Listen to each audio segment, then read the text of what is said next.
States identify किए थे जिसमें कोरोना ज़्यादा बढ़ रहा है। वो थे गुजरात, महाराष्ट्र, केरला, कर्नाटका, तमिलनाडु और तेलंगाना। उसमें दिल्ली नहीं था।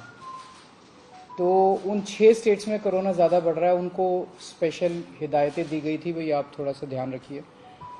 लेकिन हमने अपनी तरफ से, क्योंकि दिल्ली में अगर हम देखें तो 15 मार्च को लगभग 42 केस थे जो डेली केसेस आते हैं।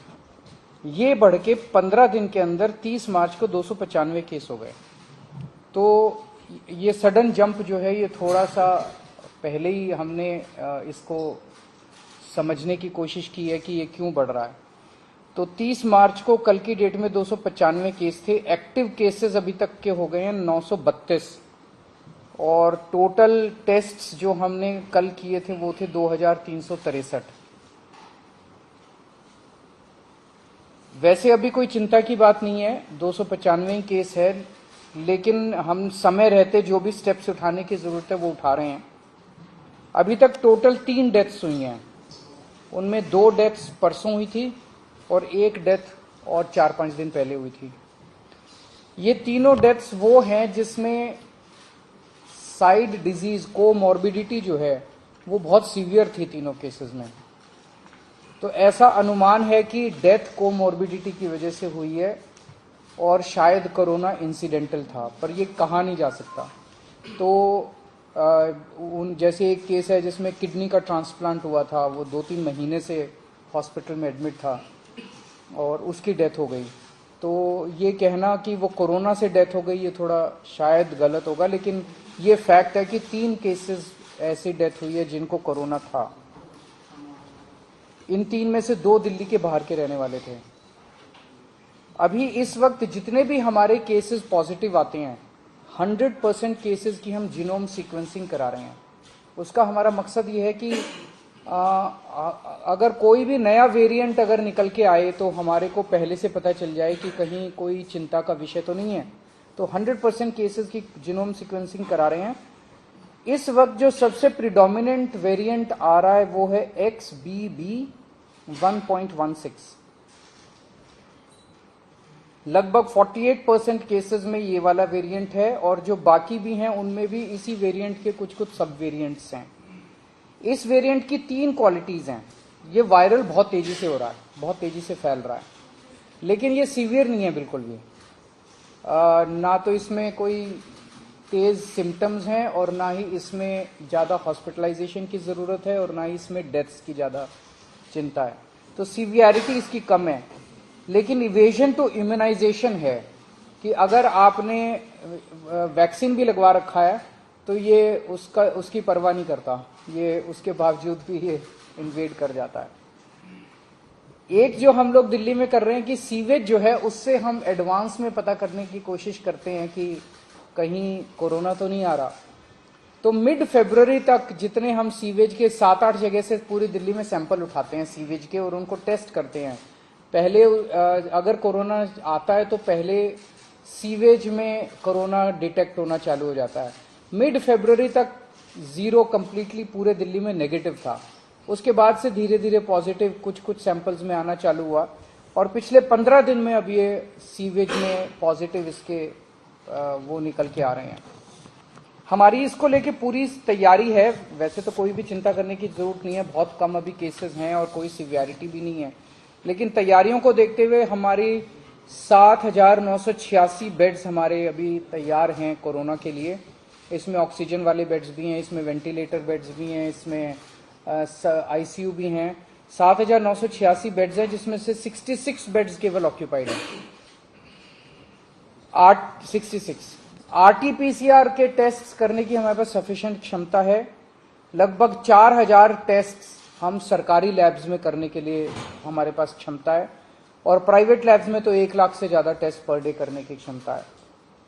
वैक्सीन भी बहुत अच्छा परफॉर्मेंस अभी तक रहा, नेशनल एवरेज से ज्यादा अच्छा रहा।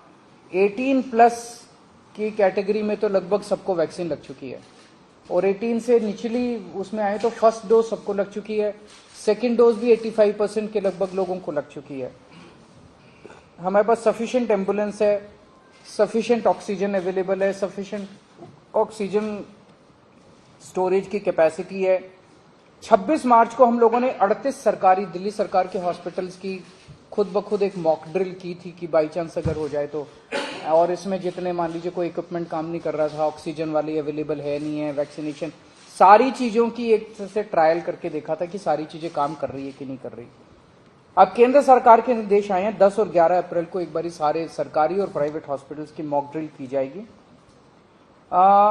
इसके ऊपर दिल्ली सरकार एक कैंपेन चलाएगी, अब एक मीडिया कैंपेन चलाया जाएगा लोगों को कोरोना के बारे में जागरूक करने के लिए और एहतियात बरतने के लिए कि कोविड अप्रोप्रिएट बिहेवियर फॉलो किया जाए। एयरपोर्ट के ऊपर 2% के लगभग पैसेंजर्स को रैंडम टेस्टिंग की जा रही है और जितने भी दिल्ली सरकार के हॉस्पिटल्स हैं सबको बोल दिया गया है कि आइसोलेशन वार्ड्स कोरोना पेशेंट्स के लिए रखे हैं। कहीं ऐसा ना हो कि किसी को बहुत सीरियस, मान लिया आईएलबीएस में किसी को किडनी ट्रांसप्लांट हुआ, उसको कोरोना हो गया, अब उसको कोरोना वाले हॉस्पिटल में नहीं ले जाएंगे हम, वहीं पे अगर आइसोलेशन बेड होगा तो वहीं पे उसको एक अलग वार्ड में कर देंगे, तो उसका कोरोना का, किडनी का भी ट्रीटमेंट होता रहेगा और उसका कोरोना। तो हर अस्पताल के अंदर एक आइसोलेशन वार्ड की तैयारी की गई है। जितने सारी केसेस हैं एक्यूट रेस्पिरेटरी डिजीज वाले, उनमें जैसे ही मरीज एंटर करता है हॉस्पिटल में उसको तुरंत मास्क दे दिया जाता है, उनको 100% उनके टेस्ट किए जा रहे हैं। और जितने इन्फ्लुएंजा वाले लाइक सिम्टम्स वाले पेशेंट्स हैं उनको 5% उनके रैंडम टेस्ट किए जा रहे हैं। तो ओवरऑल दिल्ली में लोगों को घबराने की जरूरत नहीं है। सरकार पूरी तरह से नजर रखे हुए और सरकार पूरी तरह से किसी भी इवेंचुअलिटी को फेस करने के लिए तैयार है। सर, बूस्टर डोज का क्या स्टेटस है? क्योंकि हमने देखा था कि जब कोविड में तो बहुत सारे लोग बूस्टर डोज लगवाए थे, लेकिन अब बहुत कम हो गए, इक्के लोग ही जाते हैं बूस्टर डोज। इसका क्या स्टेटस है अपना? सब बूस्टर डोज अब नो लॉन्गर एडुकेटेड और अब जो है नहीं लगाई जाती। अभी मास्क की जरूरत, हम जितने भी जिनको भी सारी पेशेंट्स हैं जो कि इन्फ्लुएंजा लाइक सिम्टम्स हैं, इस तरह की सांस की बीमारी है, उनको हम सबको वो कहेंगे कि आप मास्क लगा के रखिए। लेकिन अभी केंद्र सरकार की तरफ से कोई गाइडलाइन नहीं है और जैसे जैसे केंद्र सरकार गाइड करेगी हम उस पर स्टेप्स लेंगे।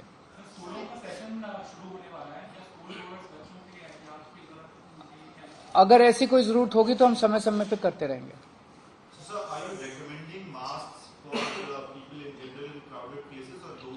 We are recommending masks to those who have respiratory disease like SARI, ILI, etc. Sir, अक्सर ये देखा जाता है केस बढ़ते थे, हम रैंडम टेस्ट करा देते थे, खासतौर पर एयरपोर्ट और बस अड्डों पर। एयरपोर्ट पे 2% कर दी है। 2% सर बढ़ाया जाएगा और जरूरत पड़ेगी तो बढ़ाएंगे, बिकॉज ये सारी चीजें जो भी हम कर रहे हैं, देखिए सबसे ज्यादा एक्सपर्टीज केंद्र सरकार के पास है and we look up to the central government for giving guidelines from time to time. जैसे जैसे केंद्र सरकार हमें गाइड करेगी हम उसको पूरी तरह से फॉलो करेंगे। उसको आपको याद होगा कि डिजास्टर मैनेजमेंट से अलग कर दिया गया था कोविड को। So now this is not being monitored by DDMA और एनडीएमए।